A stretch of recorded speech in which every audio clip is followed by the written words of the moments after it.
धमाका धमाका धमाका, सती सिक्योरिटी का बड़ा धमाका। फैंसी और आधुनिक फर्नीचर के शौकीनों के लिए बड़ी खुशखबरी। आगामी 23 जनवरी को सती सिक्योरिटी फर्नीचर डिवीजन का शानदार उद्घाटन। महाराजा सोफा से लेकर महाराजा बेड और महाराजा डाइनिंग टेबल तक एक से बढ़कर एक सोफा सेट, सभी तरह के बेड अलग अलग डिजाइनों में, ग्लास और मार्बल से बनी एक से बढ़कर एक डाइनिंग टेबल सेट, तरह तरह की ड्रेसिंग टेबल, सेंटर टेबल और मॉडर्न रिवॉल्विंग चेयर के साथ वुडन और स्टील से बने सभी तरह के एक से बढ़कर एक आधुनिक फर्नीचर, जिसे देख आप रह जाएंगे दंग। कीमत भी क्वालिटी भी। सती सिक्योरिटी, राम भवन, ऋषि भवन रोड, बड़ा बाजार, कटिहार। Mobile number 9430029220, 9661093905। ब्रेक के बाद एक बार फिर से स्वागत है आप सबों का KBC न्यूज में।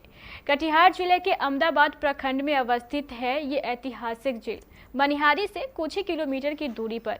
हालांकि ये झील ऐतिहासिक है और इस झील ने कटिहार जिले को राष्ट्रीय पर्यटन स्थल पर भी लाकर खड़ा किया है।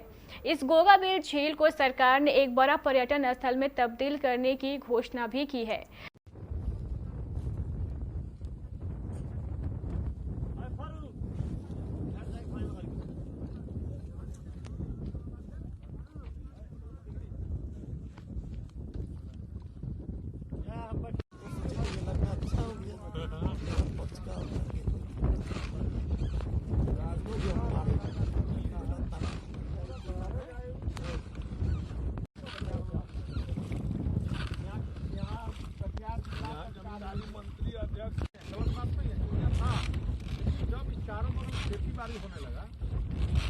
इसके बावजूद लगभग 5000 परिवार ऐसे हैं जो सरकार से इस झील को पर्यटन स्थल में नहीं बदलने की मांग कर रहे हैं।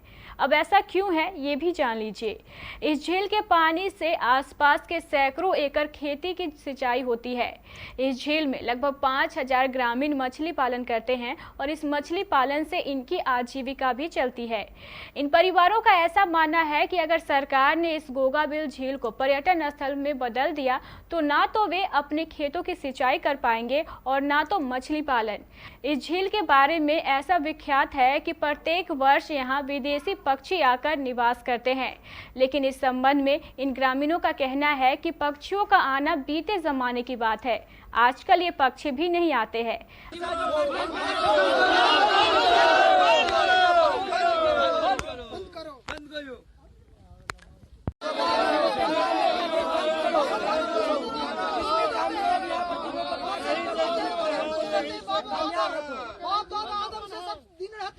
और खाते हैं, जीवित होते हैं सब दिन से। आज से नहीं। गोगा झील 13% भाग है यहाँ पर गोगा झील में, और 5 मिल के हम लोग और सब सदस्य हैं। पुरहंडे पीछे में बहुत सदस्य है, 10,000 सदस्य हैं।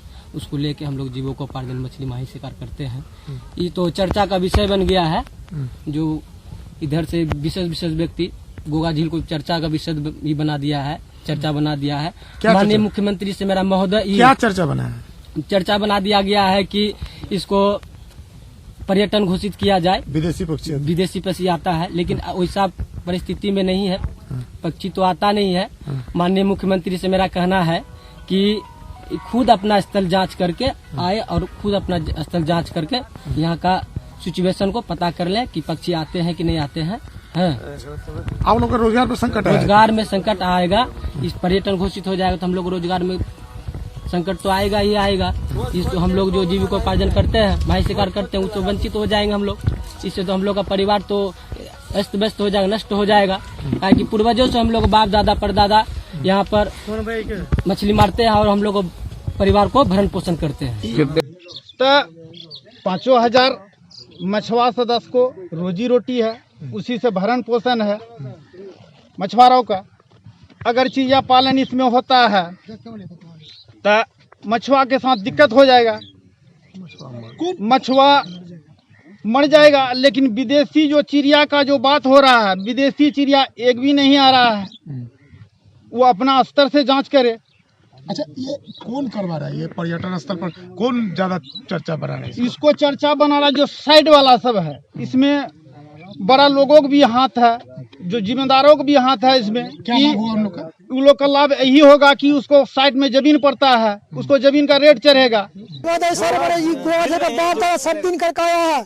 हम लोग बचपना से आज 25 साल पहले से आज हम वहीं शिकार यहाँ करते हैं और रहते हैं, और बाप दादा हम लोग का नीम गया, और छोटा बच्चा से छोटा बच्चा तक हम लोग यहीं जीवित करते हैं। 10-20 हजार आदमी यहाँ जीवित होता है। यहाँ से बंगाल बिहार तक का मछली हम लोग सेल करते हैं और बिक्री करते हैं और जाते हैं आते हैं। पक्षियों का आवागमन यहाँ नहीं है सर, पक्षी नहीं है सर, पक्षी नहीं। हम 20-25 साल से हम यहीं रहते, बचपना से छोटे बच्चे से हम यहीं रहते सर।